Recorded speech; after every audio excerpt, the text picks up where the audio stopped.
And good afternoon, Pool Player Nation. Jason Bowman here with Bill Tufts. And if you are seeing our mugs on your tablet, mobile device, or other electronic device, that means that our return, APA's return to Las Vegas, is imminent. In just 2 short weeks, we will return to the Westgate, Las Vegas for the APA Pool Player Championships, and it's going to be a big event. Very big event. So compared to last year, I mean, we're up 300 players, wow. Which, you know, the scale of some of the things we do, that can seem kind of low, but in this program, for this work, that's a ton of people and probably the largest increase we've seen. Yeah, because all 300 of those players are going to be in the 8-Ball Classic and 9-Ball Shootout, right? In the 8-Ball Classic 9-Ball Shootout. Wow. Everybody else is in our Showdown Series events, our doubles, wheelchair. Nice. Yep. So we are here to help you prepare for your trip to Vegas if you're joining us out there. If you're not, hopefully we are going to excite those that aren't making their way out for this particular trip. But obviously today we want to talk a little bit about how you can prepare to go out to Las Vegas, things you can pack, things you need to do before you go out there. We'll talk to you a little bit about what's going to happen once you get to Las Vegas. And at the end of our session, if we haven't answered some of your questions, feel free to put them in the comments section here on the live stream, and we will try to address those here in the show. And then if we don't get to them until later, of course, you'll get a comment reply.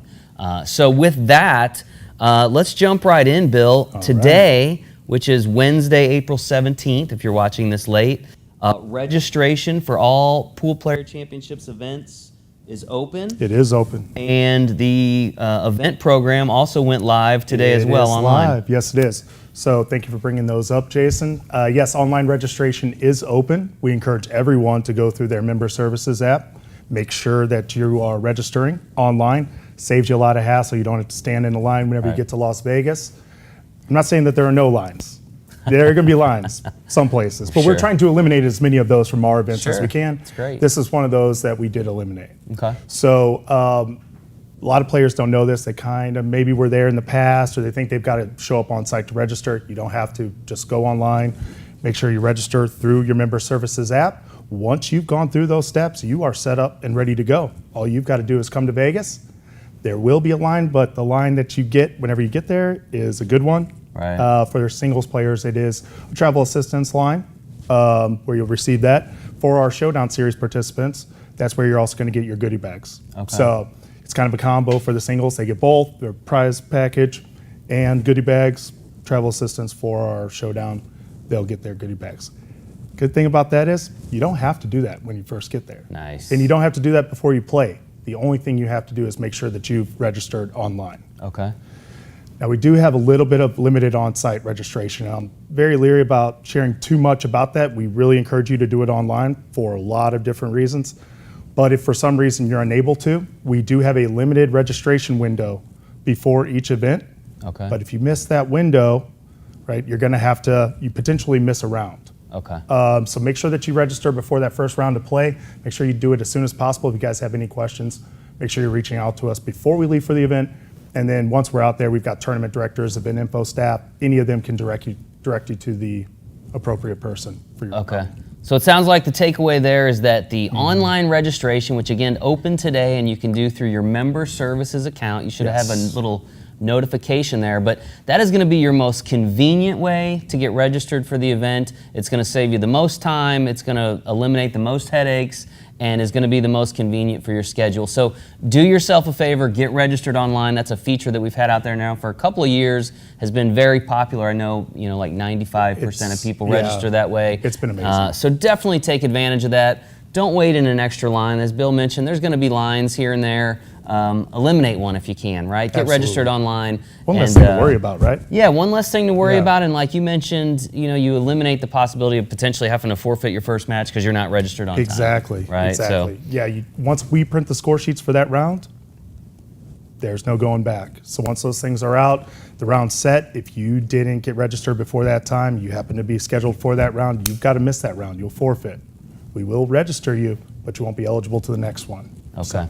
So get registered today, folks. Registration is open. Take advantage, and you'll be better off for it. So the other thing we mentioned is that the event program, that is the official event guide that has all the schedules. I think there's some rules in there, lots of information. Everything. Basically. It's like the event Bible, if you will. Yes. That was released today online. That you can find that on poolplayers.com. You'll also find a link. I know we put it out on social media today, at least on Facebook, and I'm sure the other platforms we're on will follow shortly. But again, you'll be able to find a link to that event guide that is fully digital and allows you to keep track of all the different things that are going to be happening, when they're happening. I know we've got some fan favorites that we're going to talk about that'll be out there. So it's just, again, it's an overview of all things event related, and it's good.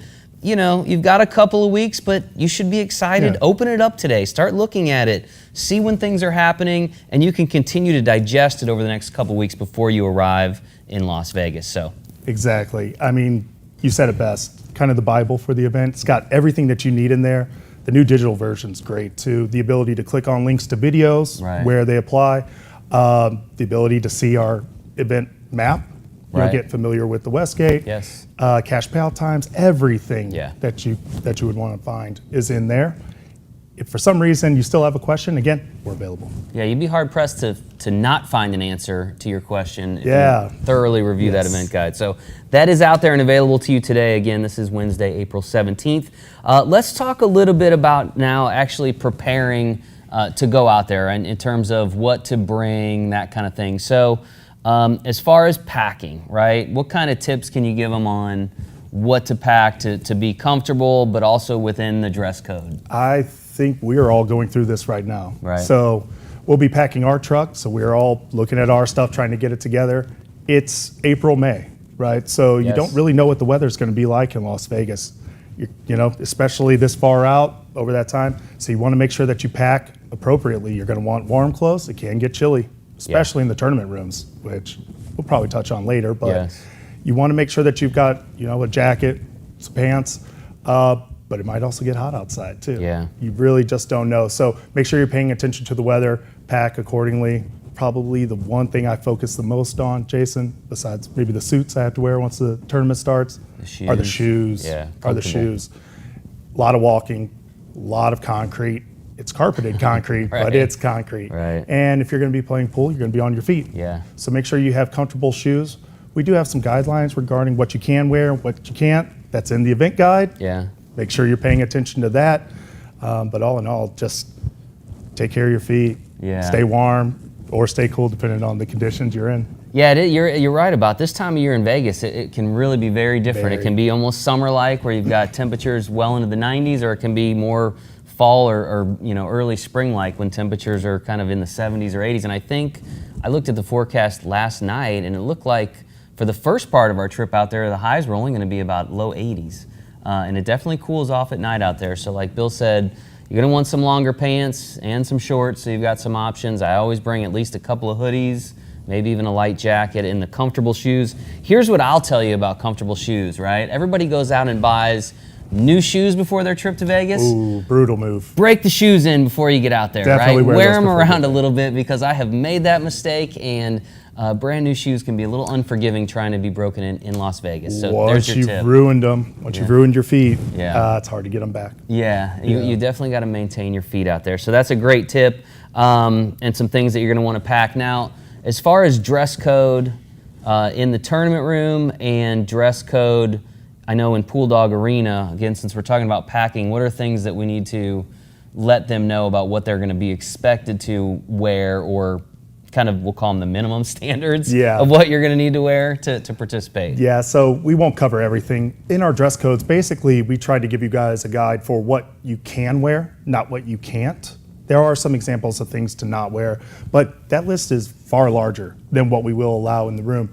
So basically, for regular play, you're just dressed like we're dressed now. You know, everything's cool, it's good, as long as it's not offensive. You know, you're not sleeveless shirts and everything's tattered, torn, you're dirty, that kind of thing. Right. Nothing inappropriate that Inappropriate's a very, very telling word. There's a lot of ways to be inappropriate. Yeah. If you think you're going to get a rise out of somebody by wearing it, it's probably not appropriate for the room. When we get to the championship arena, though, things do change. We ratchet it up. Definitely make sure you have slacks. Definitely make sure that you have a polo, or I believe we say that you can wear polos. And I think that we actually took out, like things like just regular T-shirts and stuff, unless you have a team. Right. Like a team logo or a team shirt, and that would only apply to, there are doubles events. Okay. I don't want to go too in depth because people will hold me to those words. I want you guys to read it. Yeah. I want you to go out to the event program and read through the dress code. And I want you to imagine yourself actually being in that championship arena. Yeah. We'll have it's your moment in the sun. Exactly. So make sure you pack appropriately. Yeah. We do have people that show up that have been told at the event. We do send out reminders and things, but inevitably somebody shows up in the wrong thing. Yeah. And I can't think of a more stressful time for somebody to be worried about forfeiting a match than right before a quarterfinal or semifinal, final, and they're not dressed appropriately, and that's going to be the reason that costs them, their opportunity. So don't do that. We try to help where we can. We can't help everybody. Yeah. So make sure you pack appropriately. Yeah. Think positively. Think you're going to be in that arena on that day, and so make sure you've got what you are going to want to be wearing when the world sees your Pool Dog Arena debut. How's Absolutely. that? And we do check. Yeah. We check hard. These guys take pictures before we start. Yeah. Just to make sure that we've got them for the graphics. Once we get to the finals, they'll call us out if we've got an issue that we've got to address. So make sure that you are paying attention to that. Let me ask you this, hats. I know we're both hat guys, right? There are circumstances out there where you can wear a hat, and there are circumstances out there where you cannot wear a hat, correct? Yes, there are. Championship arena. Okay. No hats in the championship arena. Special conditions, we had one special condition. So if you guys are out there looking at videos and you see one, there was one medical kind of thing. Yeah. But we're going to require, everybody, documentation. But you guys, no hats in the championship arena. Everywhere else, assuming that they're not, again, inappropriate, then they're allowed. Okay. We're not going to police hats in the rest of the tournament. Yeah, we love hats, but when it comes to Pool Dog Arena and the championship and the live streaming and everything that goes into that, we want the world to see your beautiful faces, right? And so that's why we ask you not to wear hats in that environment. So just be prepared. Maybe get a nice haircut before you come to Vegas. Be looking good, right? Yeah, a little bit better than mine. Yeah, hopefully. All right, so we've talked about preparing for at least your luggage and things, preparing for the tournament. Now let's talk about getting your pool cue to Las Vegas, because that is going to be a big factor for all of you. Everybody brings their own cue out there. And as far as the Transportation Safety Administration, the TSA, I think they generally recommend, or at least we recommend in terms of dealing with them, pack your cue into a checked bag that goes underneath the plane, right? Don't attempt to carry on your pool cue. I understand the desire to want to do that, but quite often they flag those as issues, pool cues as issues, and you're not allowed to carry them on. So again, one less headache to worry about. I know it's a little stressful to have to put, especially some of the nicer cues, into your luggage, but that is the optimal way and the way that most people are going to transport their pool cue to Las Vegas. Yeah, if they're flying, if you're driving, right, you have that benefit. We do know people that ship their cues. There is a FedEx on site you could ship to. There are other places you could ship to in Las Vegas if you wanted to do that. To me, that seems riskier than taking it to the airport and just putting it underneath. I agree. But yeah, don't assume that they're going to let you bring it on the plane. We've heard sometimes they do, sometimes they don't. You don't want to find out that you're one of the times they don't. Yeah, it seems more like the exception than the rule when somebody tells me that they somehow managed to do that. But I wouldn't waste my time attempting it. I would just go ahead and check it. So anything else in terms of preparing for Vegas and that kind of thing before we get into what happens once they're on the ground in Las Vegas? I just think that the more you guys can read, go through the rules, go to the website, definitely check out the event program, familiarize yourself with it. Whether you can remember it all, I don't know anybody can remember every piece of information in here verbatim. And we work on it all the time. I'd like to meet somebody that can do that, maybe. Well, maybe not. They might be a little, strange. Yeah, they might be a little strange. But make sure you download this thing, have it on your phone with you. It's a great reference. Everything that we put out, if you've got a finalist guide, right? Make sure you're going through that. And if you have any questions, get those ready. You you can ask them now. We're still in the office. We're still fielding these. And we'd rather you guys have the answers and get them to you as soon as possible than coming out to Vegas and with everything that's going on, having to remember that, those questions or that thing that you didn't quite understand. It can be a lot when you get there, especially if it's the first time. Yeah. So try to take care of that stuff beforehand. Good stuff. All right, so once you get to Las Vegas, right, and we're going to assume that the majority of you coming out to the Pool Player Championships are going to be arriving by airplane. I know some folks drive, particularly those that are in like Southern California, but for the most part, most people are going to be flying into Las Vegas, Harry Reid Airport. It used to be McCarran. Is it like Harry Reid now? I don't know. It's there was an Harry issue Reid there. McCarran Airport, whatever, the Las Vegas airport, the main airport. Once you arrive there, you're going to grab your bags, or if you just carried on somehow with your queue. But you're going to need transportation to the hotel, and I believe for this event, the vast majority of folks are staying at the Westgate because for the 8-Ball Classic and the 9-Ball Shootout, they get their rooming as part of their trip that they won to Vegas. Yes.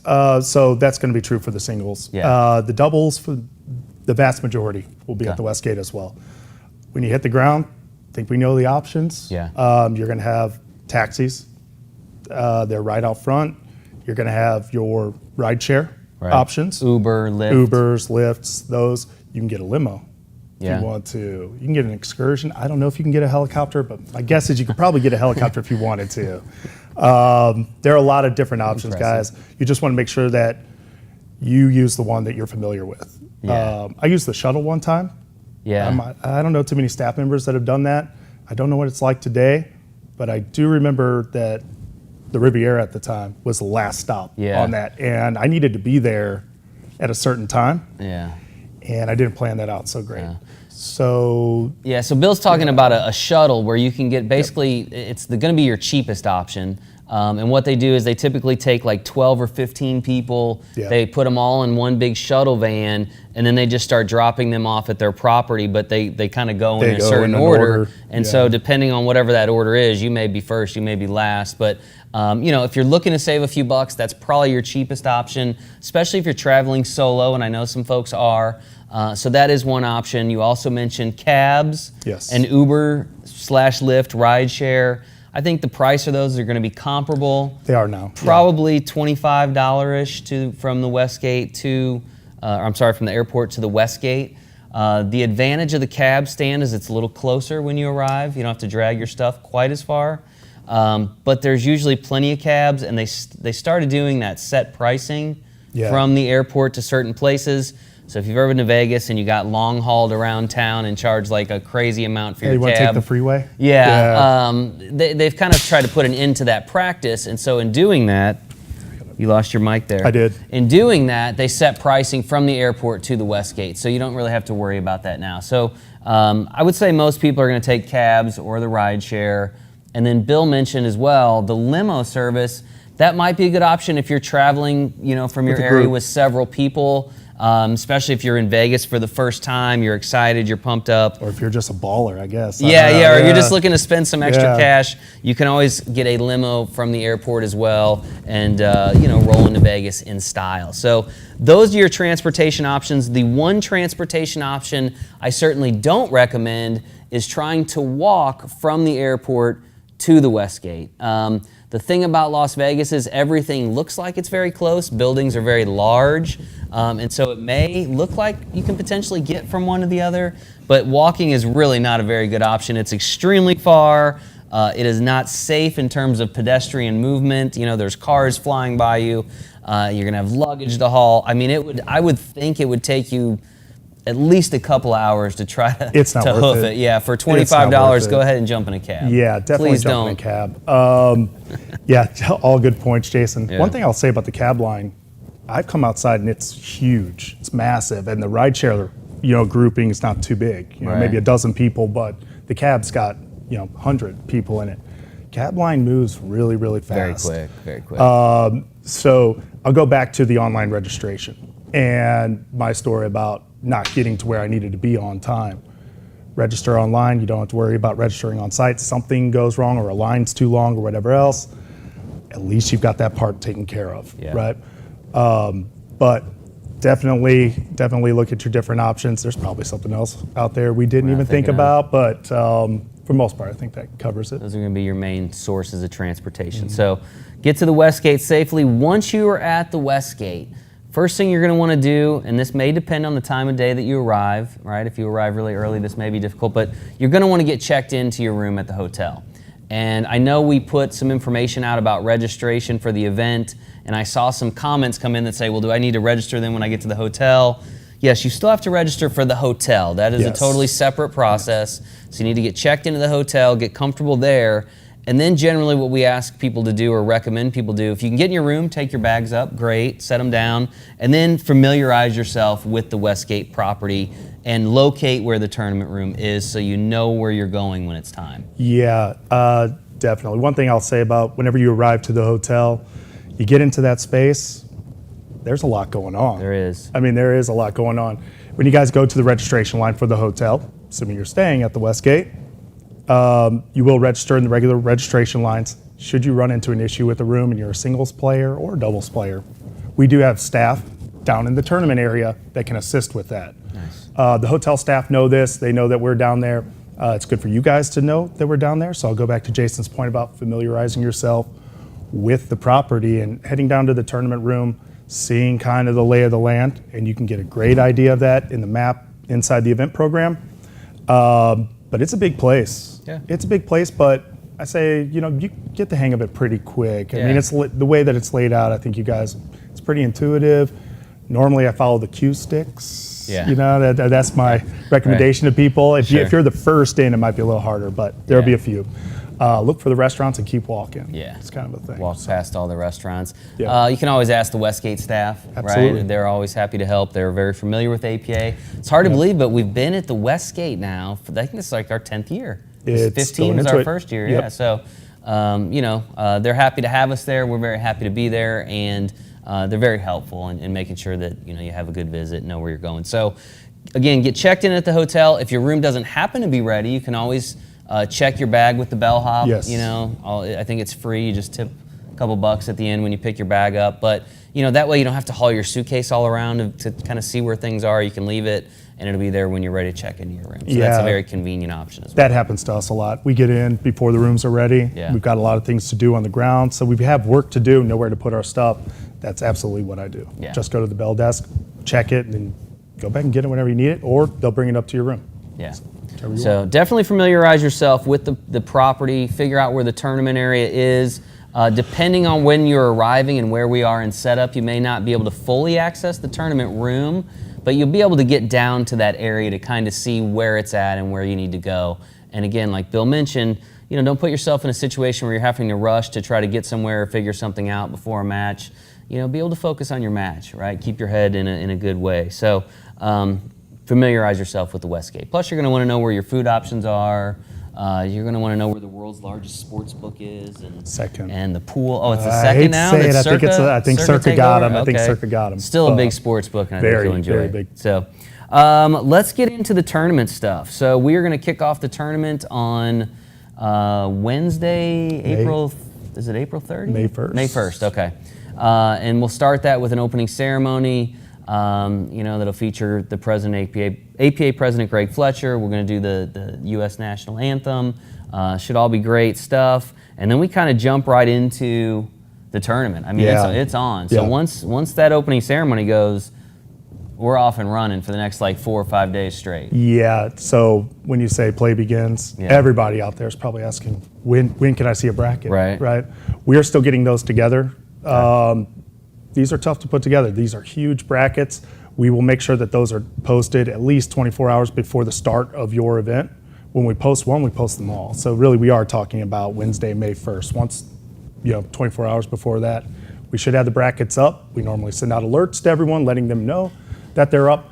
But it's so many players. Oftentimes, not everybody's playing in that very, very first round, right? You have to prepare as if you are, but it doesn't necessarily mean that that's when you're going to start, right? That's when your event starts.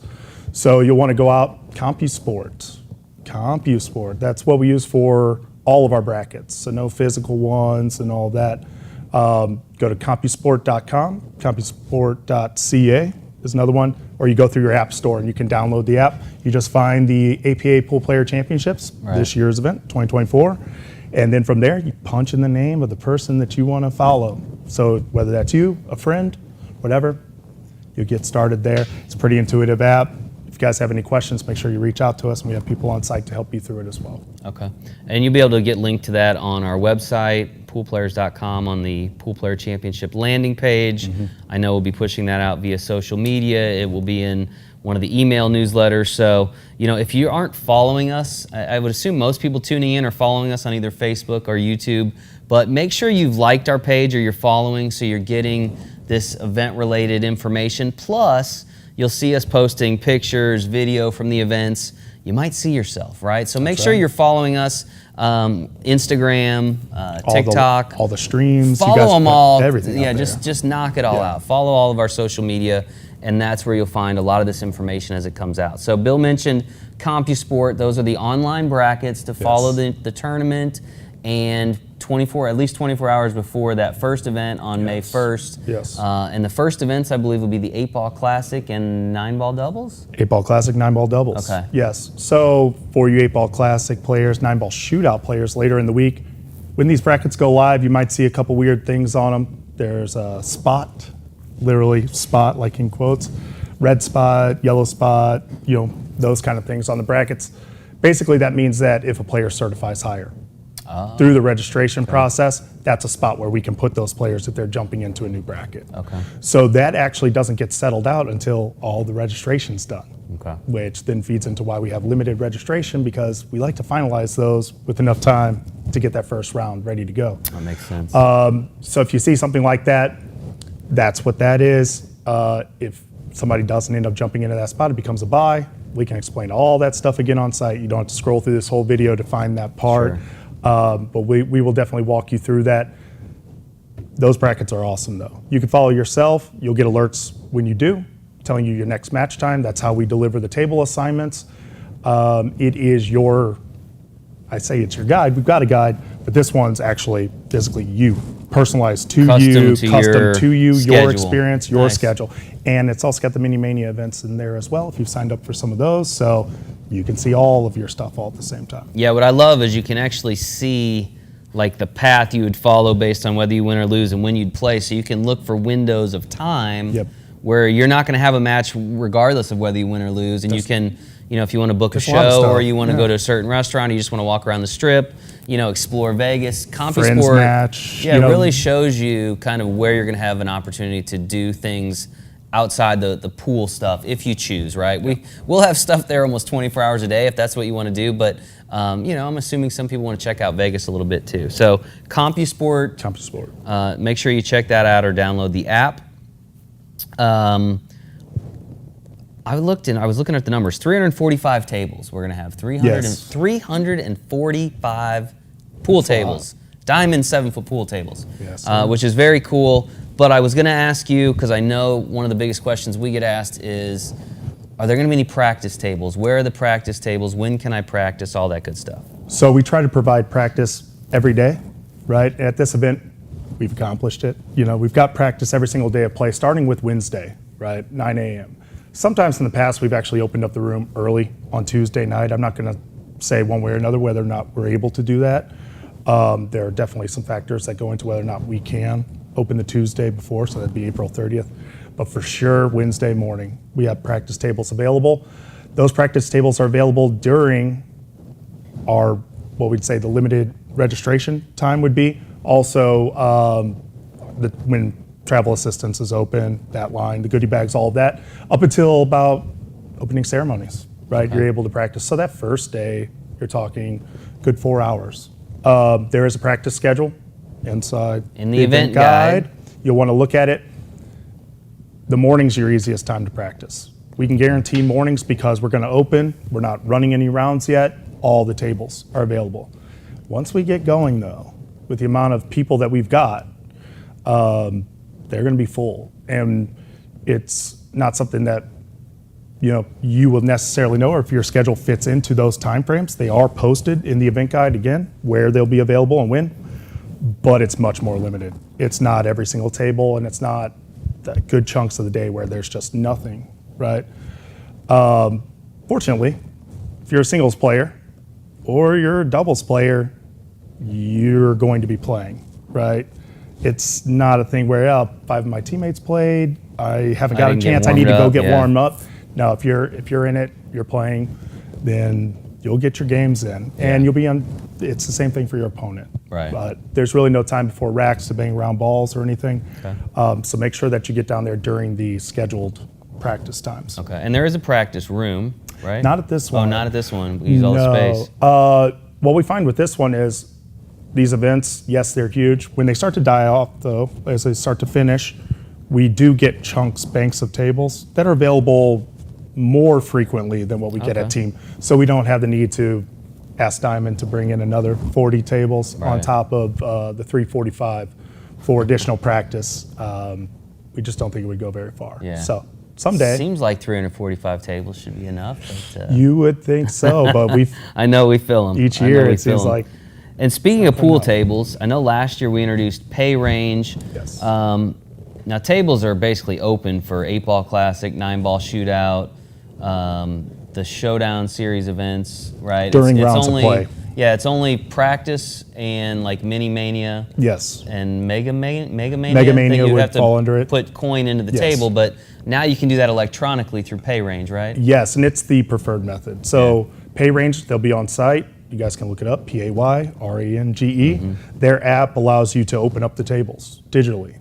Nice. So you can purchase, tokens, I guess if you want to call them the equivalent of, they're actually dollars in the app, but those will allow you to open up the table. Okay. So it's really handy. I think we had, 80% of our players were using it the last time.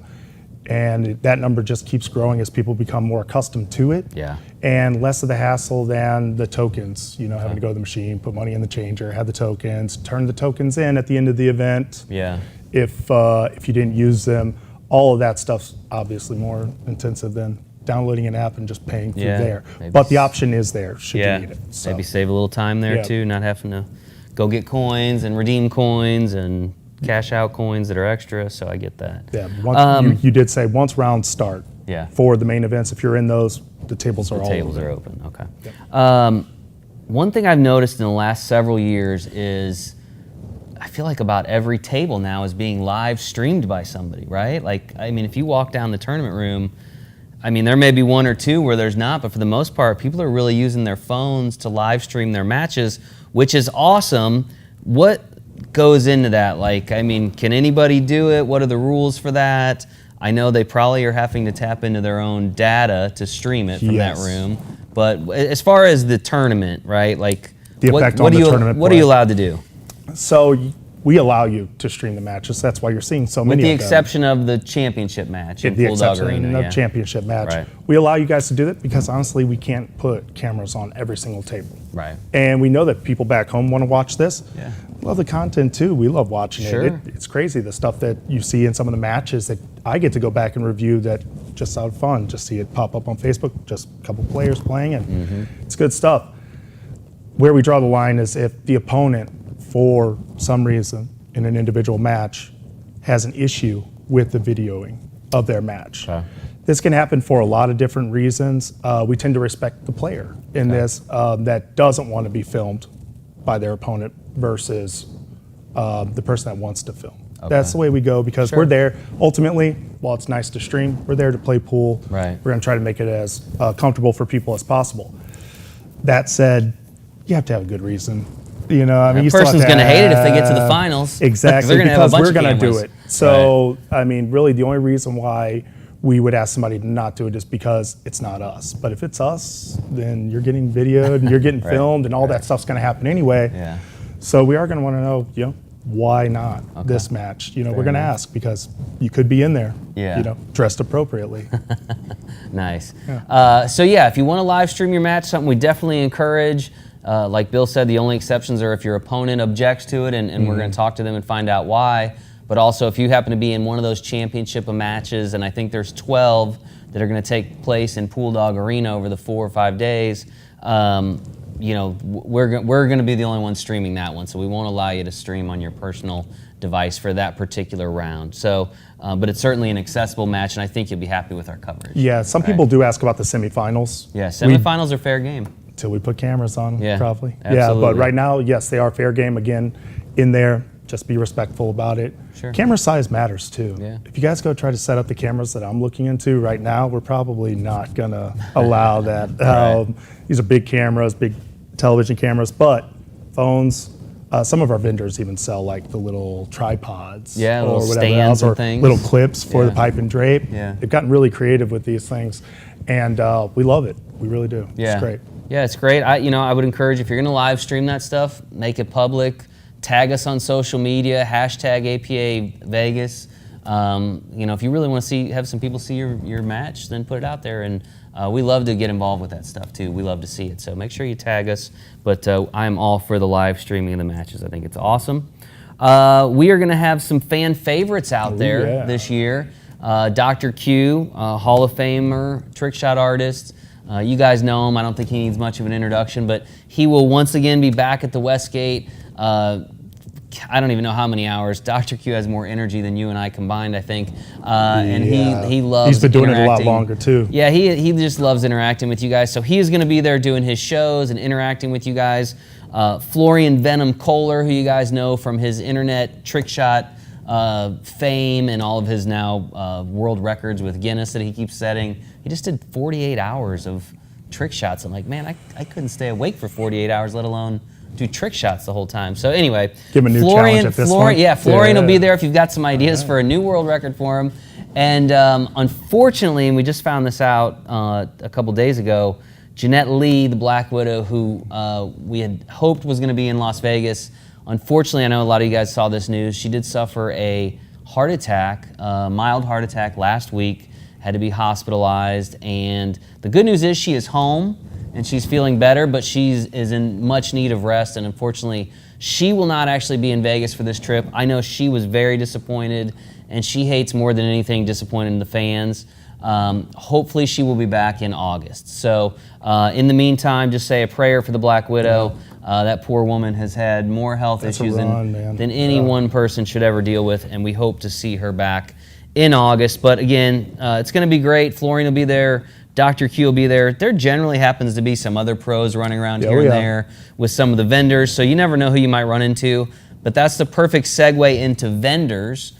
We will have, I think, nearly 36 different vendors from around the country selling apparel, cues, gloves. If it's pool related. Hats, anything within the pool world or pool world branding, you will find it there at the Westgate. It's a great time to do some Christmas shopping, some early Christmas shopping, but also if you happen to have an issue with your equipment while you're there, we've got repair guys there. Repair guys, brand new cues, cases. Yeah, if you happen TSA to lose ruined one of your cases. Yeah. You can get cases of anything, guys. Everybody that's anybody in the vending world, exhibitor world, is here at this event, and they've got it all to sell. So definitely check it out. There is a map that you can link to through the event program itself that goes more into detail about where the specific vendors are going to be.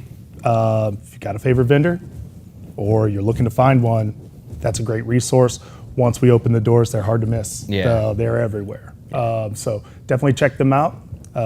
They'd love to meet you. Yeah, and they're generally there from about 11 to 7 or somewhere in there. The hours are probably in the event program. 10 to 7. There you go. So I like to, usually one morning when I don't have a lot going on one particular day, I like to kind of walk around and just see all the vendors, and some of them, I know, but otherwise, just see all the stuff they've got. It's pretty impressive. Crazy how much pool. I don't know where you'd incredible. ever have an opportunity to shop that much pool stuff. So or that many. I mean, Q Repair. Yeah, and Q Repair, which is Q big Repair in is a huge. long event. So those guys are all there, but vendors are super friendly, and some of them I know they don't pay attention to that 7 p.m. close time. Some of them will go late. So probably you guys the Q Repair guys for sure. Those guys, but you'll see quite a few of them that stay late. As long as they've got business, then they'll stay open. Yeah, nice. We've got our own booth too, don't we? Yeah, lots of APA stuff being sold out there. So plenty of opportunity to shop. We'll just put it that way. Plenty of opportunity to shop.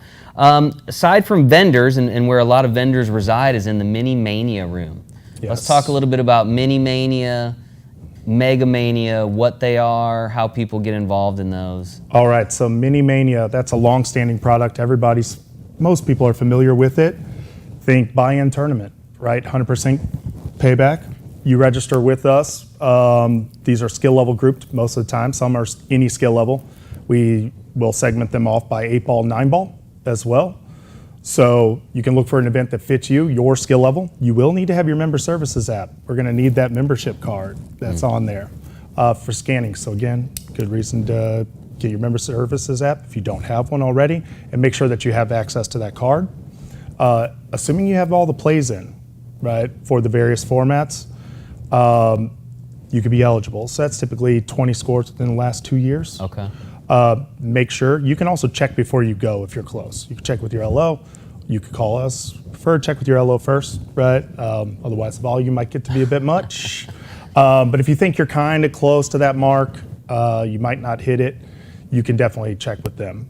Most that are qualified for this event are going to hit that mark because they had to have other benchmarks just to even be eligible for those programs. But that's Mini Mania. You're going to stand in line that first day. I will tell you, it's probably the longest line. It's an enthusiastic line, but they're beating down the door and they're ready to get in there. It is a physical line right now. We do have a lot of assistance to help you through that process. And we do have event information that's right outside the Mini Mania doors. So if you have any questions, they'll be able to walk you through it too. That's Mini Mania, typically 8 players to 16 players. I think we have some as high as 32. On a bracket? On a bracket, okay. Right? Then there's Mega Mania. And Mega Mania is what we do when those tables become available, as some of the other groups are leaving town. Some of the bigger rooms. Yeah. And we've got play going, but it's dwindling down. We actually do Mega Mania, same thing. Same process, it's just bigger, right? So we're talking teams, typically doubles, 64 brackets, that kind of thing. You sign up just like you do through the Mini Mania. The window's longer because they're larger events, takes more people to get into them. And the qualifications do change. All of that is in the event guide as well. Mega Mania's 100% cash back too. Okay. So whatever you pay, you're going to get back. It all goes back into the pot. So nice. Yeah, it's a good addition to the lineup. Okay. So I was looking over, because we're talking about payouts and things, I was looking over the numbers, and it looks like, now this is in addition to, or is not in addition to, like the travel assistance and the hotels and everything that APA covers for the 3,000 or however many people come out. But this is strictly cash that's going to be paid out at the event. And it looks like just under $440,000 in the 8-ball classic, just under $290,000 in the 9-ball shootout, nearly $40,000 in the 8-ball doubles, another $40,000 in the 9-ball doubles, $6,400 in wheelchair, estimated payout on Mini Mania $60,000, and Mega Mania, which I think is just like 3 events, $12,800. So again, that's $884,908 in cash. That's the cash or prize part of the payouts at this event. Yeah. Which is pretty substantial. Always goes up. Nice. Most people tend to focus on that top end. Yeah. You know, what's the winner going to get? Right. The winner's only going to get what the winner gets. Yeah. And we've always had the philosophy that we want more people to come away with something, and if that can be cash, then we will do cash. Yeah. In this case, when this number's going up, the participation's going up, a lot of the reasons it's going up is because of those lower. Yeah. You know, the new people, the new entrants, the 300 people that are now in the field, getting their piece, and how that translates to the bracket sizes. Yeah. So, pretty impressive payout. Now that you talked about the top end Yeah. payouts for 8-ball classic and 9-ball shootout, it's like $15,000 and $10,000 in cash and prizes, right? So it's, I mean, you know, you talk about the top end isn't huge, but in terms of most pro events, that's a decent payout for an amateur event. So first place in the 8-ball classic, $15,000 cash and prizes. Okay, so it's pretty significant. $12,430 of that is actually the cash payout. Okay, nice. So the vast majority of it is actually cash. Nice. That's a nice chunk of change. Pretty good for an amateur pool player's nice chunk of change. 4-day vacation to Vegas. Absolutely. Now, what I really like about the way that we do the payouts, though, is how we do 2 third place or 4 fifth place, or I mean, you were talking about how it's basically like with the top maybe quarter of the field that gets depending paid on out. the So that's depending pretty on the cool. bracket size, we'll pay down as far as 17th place. Nice. Right. But yeah, we don't take the extra step of the 2/3 are going to play off. Right. Or so there are some reasons why there's 2/3 or time, 4/5. mainly. Time is the reason. Yeah. Space. Yeah. You know. But that's true for every single tier we've got in the 8-Ball Classic. That's not just $15,000, $12,430 So we got to one. 5 We've got tiers 5 in of 8-ball those. and 4 tiers in 9-ball. Exactly, Yeah, and so in that's- 9-ball, it's a little bit less, but so is our participation, Yeah. right? But $10,000, Wow. 7,430 of that Across is cash. 4 different tournaments. Across 4 Yeah, different it's pretty tournaments. great. It's pretty great. It's going to be a lot of money. So, payouts then, where do I get my money when I win? What do I have to do? All right, so you win, right? You probably want that cash right now, Yeah, I want that cash. but you're not going to get it because you got another match to play. Oh, no. Yeah, but your opponent who's now out, if they were in the money round, that is their opportunity to get their cash. They're going to have to wait a little bit. We've got some processing we've got to do. Once we get done with the processing, though, then it's normally like a couple hours or so, and it can vary depending on the day. There is a cash payout schedule In the event guide, in the event right? guide. Okay, perfect. But yeah, we're going to hand you cash either that day or we'll be open the next day. Definitely pay attention to the cash payout times. We do not want you guys to leave Las Vegas without grabbing your cash. It does happen. It's kind of wild, but people don't come and pick up their cash. I don't get it. We do send that out. Oh, we send it So to them? yeah, we'll send it to them. We're not. I was going to say I'll take it if they're not going Yeah. to pick it up, but I guess that won't But work. it's a lot better if you get it on site, Yeah. right? So make sure that you're checking the bracket crazy. on our score sheets that we print out. You'll actually see down at the bottom, it'll tell you whether the winner or loser, if they have money to collect. Okay. So you can look at that. You can look at the bracket. You could just go to our staff. Okay. Ask our staff, am I in the money? Yeah, pick up your money. Yep. Pick up your money. We don't get to keep it. Pick it up. Pick it up. Take it home. Cash payout will be in the big room. You guys know what I'm talking about when you get there. Okay. But you can't miss it. It's Okay. a huge stage. We got people there at the times that are scheduled. They're happy to get you your cash. All right, excellent. You talked about how much cash sometimes people will leave behind, but the other thing that I know we always come back with a lot of are pool cues. People More than we lost need. pool cues, and kind of amazes me that because we get so many turned in that people don't come back looking for their pool cues. So Yeah. if somebody were to happen to lose their cue or case, what happens? What do they got to do? Well, I think one thing that happens is people automatically assume it's been stolen. That's not always the case. Right. We do have good Samaritans out there that might see a queue and nobody's around it, and so they'll just bring it straight to us. Yeah. They'll bring that. Sometimes they forget it. Again, they just think, well, it's gone now. No hope. Maybe they've left Vegas. Again, not the case. We come back with check these with us. cues. Anything that's in lost and found, we bring back to St. Louis. We hold on to it for a certain period of time. It's typically through the calendar year, Yeah. just to see if somebody's going to claim it. There's some nice stuff that people never come and claim, Yeah. right? And we've got no way of identifying who the individuals are that it belongs to. Yeah. If we do have that, if we've got a name tag or something like that, we're going to contact them. Okay. But so much of this stuff, it's just nameless. So we do have a lost and found. It's at our event information booth. It's open. The hours of operation are on here, but we're basically open if we're running tournaments till 10 o'clock at night. So from the beginning of the day till 10 at night, it's open. You can ask for your items there. Sometimes these things get turned into the hotel. The hotel, if it's pool related, the hotel brings it to us. Okay, So good. the only time we might not have it, and we'll tell you something like, If the hotel hasn't brought it it's a down transition yet. Got it. kind of thing. But you will be told, keep checking back. Just because it's not there then doesn't mean it won't be. We get stuff turned in to each one of our control towers in the room. We're consolidating all of that into our event info booth, lost and found. So again, that transition period could be a thing. Okay. But outside of that, that's where you're gonna want to go. The last day is the trickiest one, guys. Yeah. We've got finals going on. Most of the spaces are being closed out. We've got to pack trucks for Las Vegas. We have had instances where we packed up lost and found stuff later in the day thinking, okay, well, hopefully everybody that needed something came by already, only to find out that that wasn't the case. And we've got to go find whatever it is if we're familiar with it too. Otherwise, you got to wait till we get back. But you can always email us too. right? You can always check for your stuff after the event, and we'll try to get back to you the quickest way possible. Nice. So just don't assume that it got stolen. Yeah, but keep track of your stuff while you're out there.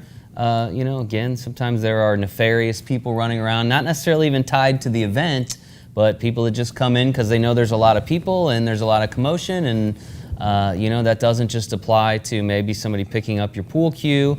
But I know, sometimes people try to push on on the doors of rooms to see if somebody maybe didn't lock it completely. So just be smart, be safe. Again, we haven't had a whole lot of issues, and there are cameras everywhere, and we have lots of security, and we try to do everything we can to eliminate all of those things. But this is the real world, and sometimes bad people walk in the door and do things that aren't cool. So especially whenever it comes to large events like that, where there are crowds and they think basically they think they can sneak in, sneak out, and get away with it. We do catch these people. Yeah. But some do get away. Most of the time, it's not going to be a participant in the event. Yeah. Though. We have found that it tends to be somebody that wanders in. But if you witness that, if you see something like that, you can go to tournament staff. We will investigate it. We'll work with hotel security to try to get the answers and try to get your stuff back. Nice. So if you witness it, we want to know about it. Yeah. If you're looking to do that, don't come. Yeah. Stay home. Stay home, yeah.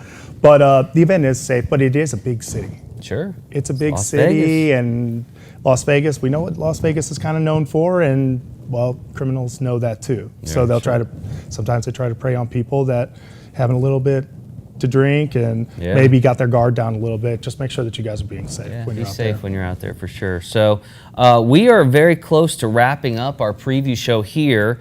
If you have questions about things that maybe we haven't answered, you can throw those in the comments. We'll try to get to those here.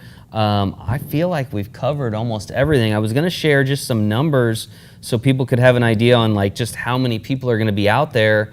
For those of you that are going to be playing in the 8-Ball Classic, which is one of the two kind of flagship events along with the 9-Ball Shootout, that's running May 1st through the 3rd. We have, Bill mentioned, 5 tiers in the 8-Ball Classic. And if you're in the blue tier, you've got 86 players. Yellow tier, you're at 198 players. Red tier has a whopping 278 players. Orange tier, also an impressive 260 players. And purple tier, your highest skill level players are at 208 for a grand total of 1,030 players across the 8-Ball Classic's 5 tiers. Over in the 9-Ball Shootout, which is going to be May 3rd through the 5th, you've got the green tier, which is up to 125 players. It's huge. Yeah. That's your lower skill level. Your white tier is at 315 participants. And these 4s and 5s, huh? You've got 242 playing in the gray tier, which we just unveiled maybe 4 or 5 years ago. And the black tier's got 138 players. Again, those are your top rated players. And that's a grand total of 820 players there. In the 9-Ball Shootout, over in the 8-Ball Doubles, we've got 768 players. Same thing for the 9-Ball Doubles. And then the wheelchair, we're expecting 61 players. So that adds up to 3,447 players at your 2024 Poolplayer Championships. It's crazy to think that this is the smaller of the two events we do in Las Vegas when you're talking about 3,500 people over the course of 4 or 5 days. I started way too long ago, right? But I remember the first trip out there, and you were saying we have 345 tables. That one, I believe we had 90 or 96 at the Riviera. Wow. I also remember we would have maybe 500, 600 players in singles total in 8-Ball Classic, 9-Ball Shootout between those two. And just to see how much growth is out there, I mean, people are very excited about this program. They're very excited about the doubles. We had to increase the 9-Ball doubles bracket not too long ago from a 256 team to 384 team to keep pace. There is a point where you can't keep absorbing all of it, no matter how many people want to come, but we're not quite there yet. So we're excited to have everybody there. This is the largest Poolplayer Championships we've had outside of the COVID double year, Yeah. which is an asterisk clearly. Wow. So it's just massive. I think we were something like 18% up Yeah. over last year. It's Crazy. huge. So it's going to be a big event. There's going to be a lot of people. It's going to be very exciting. One of the things I love about this particular event is because it's singles play, individual play, people kind of get to know each other a little bit more. They get out of their bubble a little bit. So make some new friends out there, start a conversation, meet somebody who loves the same game you do that lives on the other side of the country. And, it's just a great opportunity. It's going to be a fun time. As I mentioned kind of in the beginning, come out with a positive attitude, expect to do well, but understand that if you don't, you're still in Vegas. You still won this trip. You're already a winner. Yeah. Understand it's Las Vegas. There's going to be a line somewhere along the way. There's going to be a hiccup somewhere along the way. Maybe the cab took longer than you thought, or, you couldn't check in right away. Whatever it is, just go with the flow, right? Exactly. Keep a good positive attitude, and you are going to have the time of your life out there, I think is the point. Just stay positive. I think you said it best, Jason. Time of your life, enjoy it. Yeah. Definitely come out with that positive attitude, and we're gonna do our best to keep that positive attitude going for you throughout this experience. Anything that we can do to help you guys in that, let us know. It's hard for us to go back to something that happened, even if just could have been an hour ago, right? If it's something that we can address at the time that it's happening, we want to. Let's talk about that real quick. And as far as referees, rulings, I'm playing a match, my opponent and I happen to disagree about something or aren't sure of a rule, like what needs to happen? So you're going to want to seek out a tournament official. Any tournament official will guide you to the appropriate person, but specifically you're looking for tournament directors or floor managers. Okay. If you're on the floor and you're in the middle of a match, your referee is your first go-to, right? They're going to be watching the hit calls. They're going to be doing the general rulings from the OTM. And they're in designated shirts. Yeah, they've got red smocks on. They also have shirts that'll say it, but it might be kind of hard to see with the red smock over the top. Can't miss the smocks, guys. We've got them assigned to each section. They're like big red bibs. They're going to make themselves known because they're going to introduce themselves to you before you get the matches started. Nice, I like that. So they'll be bringing out the score sheet to know the whole deal. Yeah. So that's your first line. But everybody's fallible, right? Sure. Calls do get missed.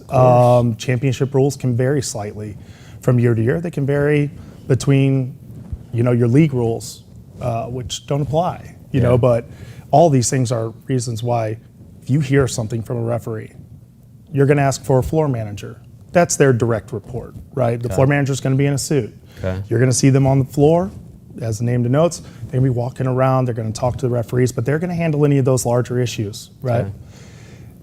Floor manager is going to give an answer to the ruling, or they're going to consult with others.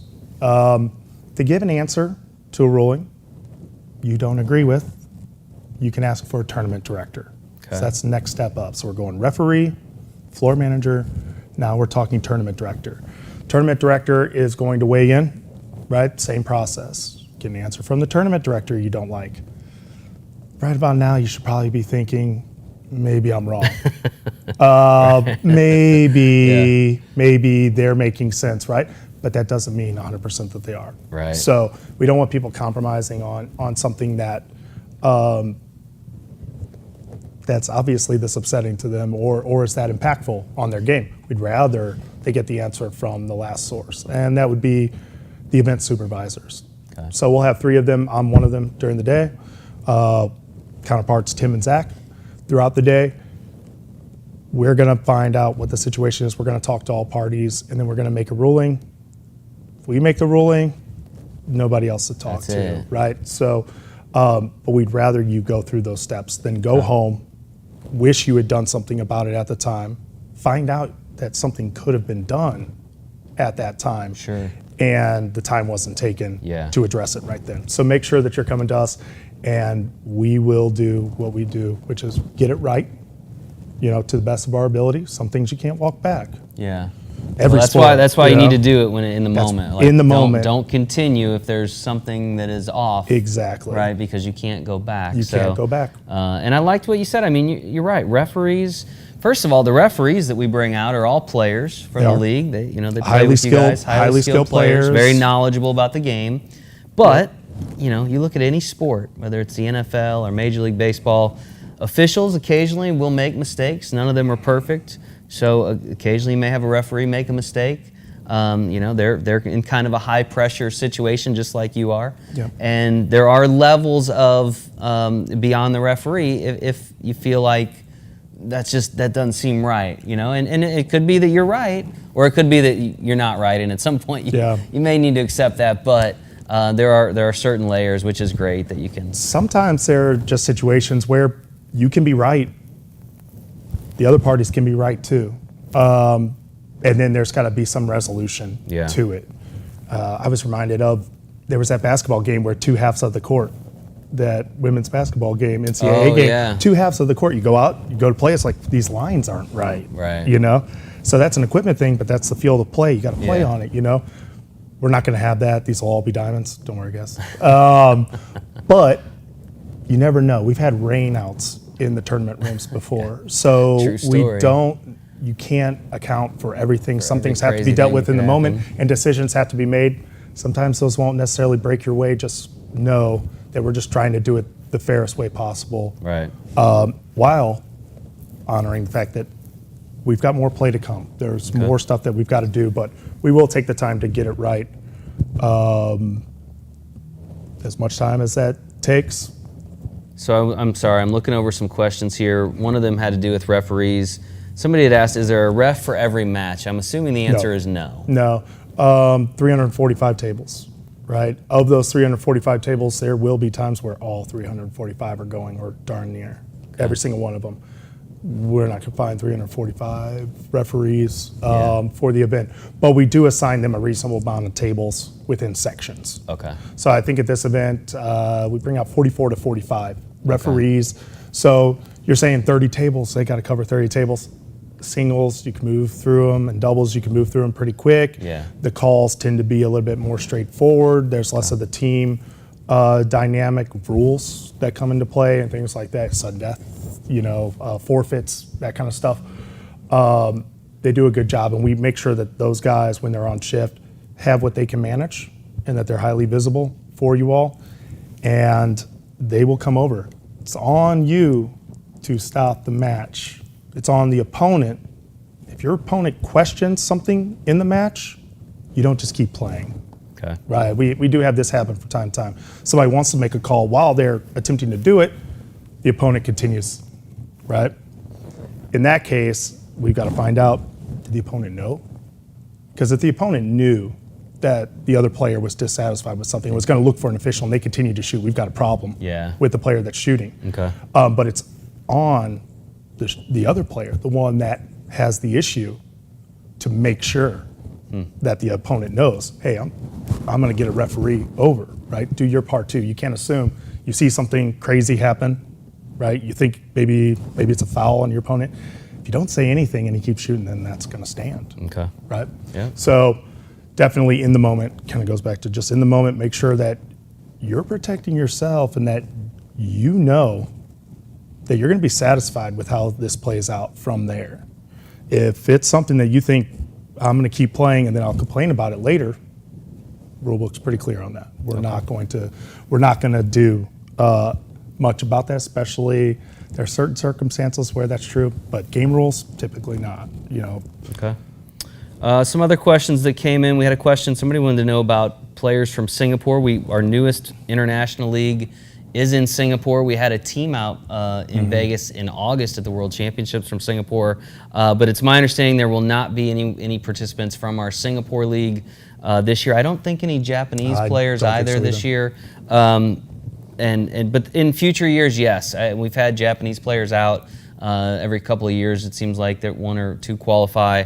I would imagine as the Singapore league grows, eventually you'll see players from there. And I know, talking to Kevin, who's our franchise development manager, lots of other countries that are very interested in coming on board. So it's an exciting time for sure. Spectators, we had a question about spectators. Yes. Spectators are certainly allowed. In designated areas. Yeah, in certain areas. They can't be in the playing arena area, right? No, they cannot. But we do have seating for spectators. Yes. So yeah, and I know people have asked, do you have to be 18? You don't have to be 18. You can be whatever age. It's a family-friendly environment, we'll call it. It is Las Vegas, keep in mind. But It's probably the friendliest. yeah, it might be Las the Vegas. most family-friendly, Yeah. except for maybe like scary circus. No, we do have clowns. children that come into these rooms. We do get those questions. Yeah. Spectators, we do have designated spectator seating, right?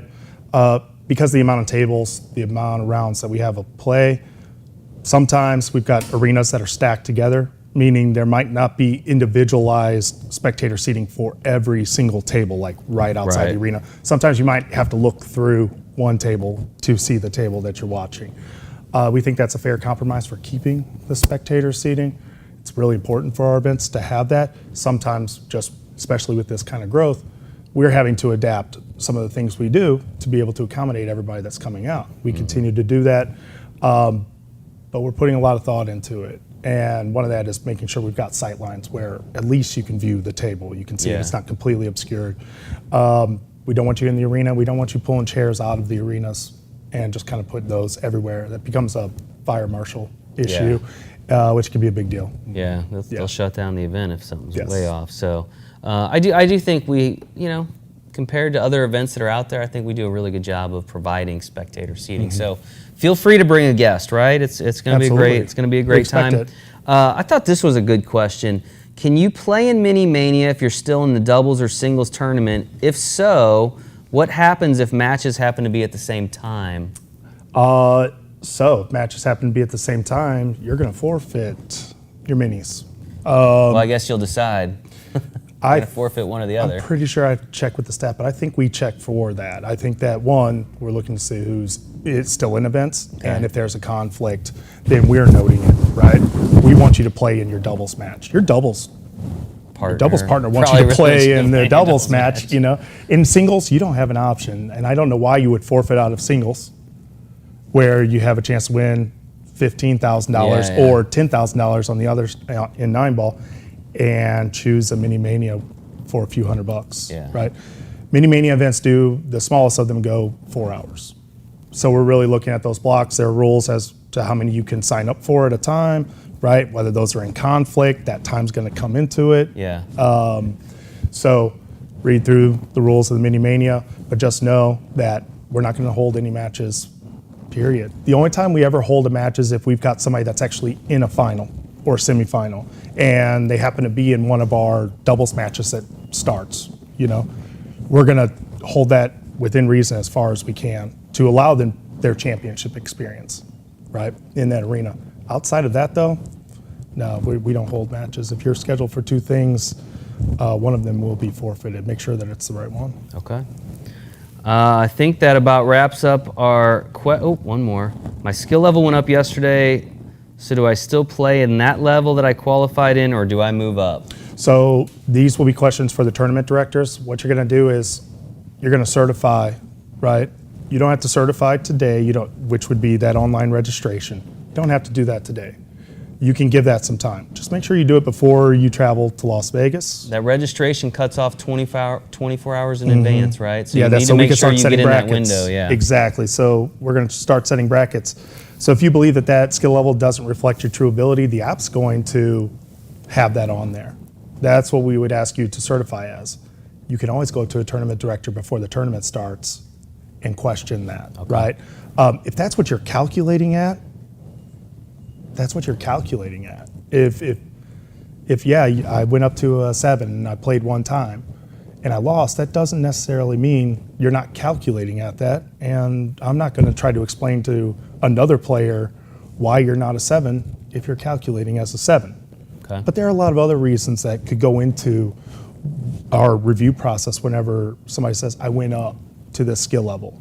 Sometimes they go back down before the tournament starts. Okay. Between this registration time, they got one more week of play, and they go down. We're going to factor that in too. It doesn't necessarily mean you'll be lowered. What'd you qualify at? We're going to start there. If you qualified at the higher one and you dropped since then, right, we're still taking the higher one. That's in our rules. Makes sense. Clearly laid out. Yeah. Read the language of the online registration. That answers a lot of these questions. Okay. It's kind of legalese, it's in there, but that's a waiver too. There's a reason why we're having you fill it out. It is the certification statement. So definitely go through that. If you don't understand anything, reach out to us and we will do our best to explain it to you. If you've got a specific skill level issue, we don't mind tackling those before we get out there. Just know things could change. Like I said, between now and then, that would affect your need to even ask the question. Okay. So, but if you get on site, you disagree with your skill level, we've got plenty of suits that are willing to talk to you about it and dive into it. And sometimes there is an error in the system. Yeah. So don't just run with it either. Okay. The last thing I'll say is that score sheets, we update between rounds.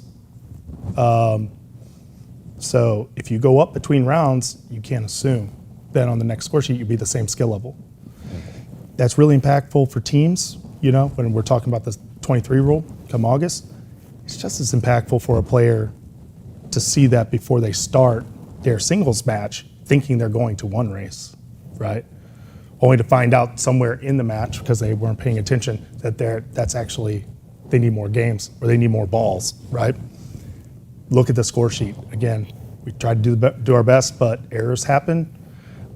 Look at it. If you disagree with it, do something about it before the match starts. Once the match starts, you're stuck. You're staying. Okay. Okay. Lots of good information today, folks. Hopefully we have helped you prepare for what will be the journey of a lifetime to Las Vegas here in just 2 weeks. We're looking forward to getting out there and hosting all of you guys. It's going to be a great time. And I think with that, this is a wrap. Awesome job, Jason. All right. Appreciate awesome. everything. And we will see you guys in Las Vegas. Travel Thank you, safe. guys.